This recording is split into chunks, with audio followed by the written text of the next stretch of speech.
People were unsettled by Primrose's silver eyes and avoided her, but one mother noticed a specific detail in the girl's photo and took a surprising action.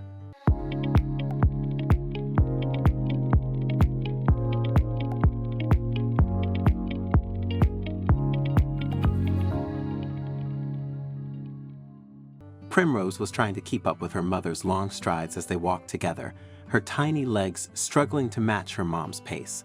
When walking proved insufficient to bridge the gap, Primrose started running, but her mother suddenly halted. Curious about the reason, Primrose looked up at her mom, hoping for an explanation. Unfortunately, Primrose couldn't interpret her mother's expression due to her poor eyesight. For several months, her vision had been deteriorating, leading to frequent accidents at home.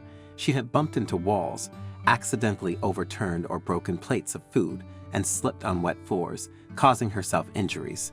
Initially, her parents were understanding and forgiving, but their patience soon wore thin.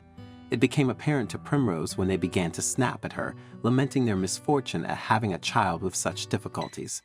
Primrose couldn't understand why they were so harsh. She never intended to run into the kitchen wall or break her glass. In fact, it hurt her. She had cried and pointed at her eyes, trying to show them that she couldn't see well. Her attempts to communicate only seemed to escalate her parents' frustration. They wondered why Primrose couldn't speak. At over 2 years old, she had never uttered a single word to them. Primrose was a liability that they weren't willing to take on. They hadn't bothered taking her to the hospital to have her eyes checked, or to a speech therapist to understand why she was having trouble speaking. They couldn't afford it, and there was no certainty that if they rallied around and raised some money for Primrose's treatment, it would be successful. Giving up had seemed like the most sensible thing to do. That was why her mother took Primrose to the orphanage and turned her over to the caregivers. They saw her silver eyes and recoiled. What was it about the little girl's silver eyes? Her eyes were enlarged, her cornea was cloudy, turning a silver hue, and it affected her eyes' sensitivity to light. Whenever people in their locality saw Primrose and her silver eyes, they were uncomfortable. They called her many awful names because of it, such as Ghost Girl and Monster. At the orphanage, Primrose was shunned by the other children because of her unusual silver eyes, which led them to call her a freak and avoid her. This constant rejection left her feeling unloved and alone. Partially blind from untreated glaucoma and suspected to be partially deaf, Primrose struggled to communicate and was neglected by the caregivers. They provided only basic care, but didn't teach her vital skills like sitting upright or feeding herself. As time passed, Primrose was left behind while other children were adopted. Prospective parents barely gave her a glance, and it seemed her fate was sealed. However, in 2014, a group visiting the orphanage changed everything. While handing out supplies, one man noticed Primrose lying motionless on her bed, her silver eyes staring blankly at the ceiling, unaware of his presence. The group inquired about Primrose's condition, and realizing they couldn't provide the care she needed, chose to raise awareness. They shared photos and her story on Facebook, without asking for donations. This simple gesture had a wide impact.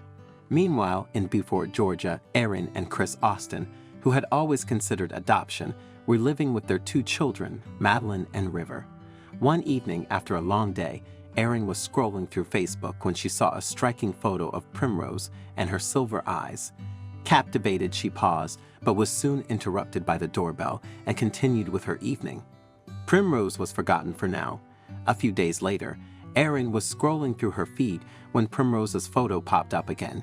Erin was lying on the sofa, but she sat up abruptly when she saw this. She was studying the details in the photo when her husband Chris came home. She lit up at the sight of him, and after a brief welcome home kiss, she showed him Primrose's photo. Judging by the furrow of his brow and the tightening of his jaw, Erin could tell he was as affected as she was. However, they didn't talk about it. They went about their evening routines, taking care of the children and relaxing. In the days that followed, Erin and Chris noticed a shift in their moods, from bright to dull. One night, unable to ignore their concerns, Erin asked Chris about his well-being, but he brushed it off and inquired about her. She replied she was fine, and they went to bed. 3 days later, Erin screamed in her sleep, prompting Chris to wake her and offer comfort. Erin revealed she had dreamt of Primrose and admitted she had impulsively booked a flight to China to meet the girl, despite their financial struggles. Chris was initially surprised that she hadn't discussed it with him, but he understood her decision and asked her to stay safe. A few days later, Chris and their children took Erin to the airport. When she arrived in China, she gave herself a few hours to refresh and rest before heading to the orphanage. She was anxious about what kind of reception she would get. It turned out to be nothing like she expected. The caregivers were baffled when they learned that she had come for Primrose. No one had ever come for her specifically. They brought Erin to where the little girl was. Primrose struggled to stand on her feet. She clasped her, visibly shaking hands in front of her, and her expression conveyed both a deep sadness and a sense of indifference. This was a child who wasn't yet 3 years old, but she wore the pain of rejection like a second skin. Erin knew then and there that she would do anything to help this little girl. Erin didn't speak due to the language barrier, but she hugged Primrose, who clung tightly to her for comfort. After crying, Primrose fell asleep on Erin's shoulder, finally at peace. Erin called Chris to share what had happened and expressed her desire to adopt Primrose. He wasn't surprised and was fully supportive. Erin stayed in China briefly to start the long, costly adoption process. Despite challenges that tested their faith, Erin and Chris remained determined, especially after seeing Primrose unhappy during a check-in call. Their persistence eventually won over the caretakers, and 2 years later, they brought 4-year-old Primrose home to Georgia. Though initially unresponsive, Primrose slowly adapted to her new family's love, learning essential skills through touch and making steady progress with their support. Meanwhile, Primrose started getting laser treatment to reduce the pressure building up behind her eyes, and tubes were put into her ears to help her hear more. Stephen Hannon, Clinical Services Director at Optical Express, said the girl has the appearance of silver eyes due to changes in the outer window of the eye known as the cornea. These changes are a result of her congenital glaucoma, a condition that leads to raised intraocular pressure. Primrose's health and quality of life appeared to be improving until one morning. She usually came out of her room for breakfast, but this time she didn't. Erin thought that she was sleeping longer than usual and went to wake her up. What she saw baffled her. Primrose was lying flat on her back, crying. She couldn't get out of bed and kept shaking her head when Erin tried to pull her out. Hours later, Primrose's condition didn't improve. In fact, she stopped walking and was writhing in pain on the bed. She was scratching her eyes and breathing heavily. The situation increasingly worsened. Primrose would wake up at random hours, sweating profusely. She would cry for as long as 16 hours a day and refuse to eat. Erin became her primary caregiver during this time because Primrose was incapable of doing anything for herself. Erin forced liquids into the little girl's body with a syringe to save her from dehydration. It took 11 specialists to diagnose Primrose with the rare 6p25 deletion syndrome, which caused her congenital glaucoma, learning disabilities, and lack of muscle tone. By the age of 5, her condition was critical, with intense pain coming from her eyes. An MRI revealed severe pressure and retinal detachment in one eye, while the other had shrunk significantly. The only option was to remove both eyes, leaving her blind but pain-free.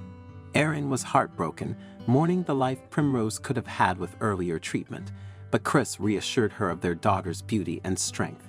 With his support, Erin made the difficult decision to proceed with the surgery. Primrose fought for 76 days before her eyes were fully removed. Miraculously, just 2 days after the surgery, she stood up for the first time in months. Though her eyes were gone, she smiled and began to make progress. Chris taught her to walk again with a walking stick, and though she appeared frail, doctors were hopeful she would regain her strength. Erin felt relief, though she worried about how the world would accept her daughter with her disability. Months after the surgery, Primrose had another procedure in which molds were crafted and painted to resemble pupils and colored irises. These molds were inserted into her eyes, so they wouldn't be empty sockets. Primrose adapted to a new way of communication. While she never spoke and might never speak, she now sleeps through the night and uses her 4 fingers and thumb to pinch her snacks, a skill she previously struggled with. Her parents and doctors are confident that, with her determination and progress, she will continue to thrive and reach milestones beyond what was once thought possible. I'm really keen to know your thoughts on this story. so please don't hesitate to share your insights in the comments section below. If you enjoyed this video and found it engaging, I invite you to subscribe to our channel for more similar content. Feel free to share this video. Take good care of yourselves, and I'm excited to connect with you in our future videos.